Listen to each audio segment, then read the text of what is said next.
السلام عليكم ورحمة الله وبركاته. رح نعمل وصفة سهلة وسريعة بتنفع للفطور أو للعشاء.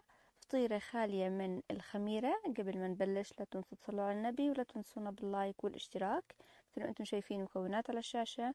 بالأول رح نحتاج لبيضة، ضفت عليها نص كوب حليب سائل، حركتهم مع بعض، وبعد هيك ضفت عليهم ملح وزعتر مجفف وباكيت بيكنج باودر، حركتهم كثير منيح مع بعض. وبعد هيك ضفت عليهم حبة فلفلة حلوة مفرومة ناعمة، وكوب جبنة شيدر مبشورة، و7 ل8 حبات نقانق مفرومين ناعم. حركتهم كثير منيح مع بعض، وبالآخر ضفت الطحين بالتدريج مع العجن. مقدار الطحين تقريبا من 2.5 ل4 أكواب. وبالنهاية حسب نوع الطحين بستمر بالعجن لحتى نحصل على عجينة متماسكة بهذا الشكل. لفرد العجينة بنحتاج لورقتين زبدة، وضعت بينهم العجينة وشكلت العجينة بالإيد على شكل مربع، وبعد هيك فردتها بالشوبك لنحصل على سمك وسط، لا رقيقة ولا خميلة.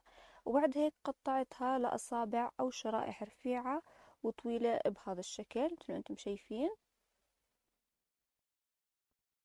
بعد ما خلصنا التقطيع وضعتها بزيت على نار متوسطة لحتى يتحمروا من الجهتين بهذا الشكل. طبعا الزيت ساخن، وبس جهزوا صفيتهم من الزيت وتركتهم على فاين المطبخ لحتى يتصفى الزيت الزائد، وصحتين وهنا.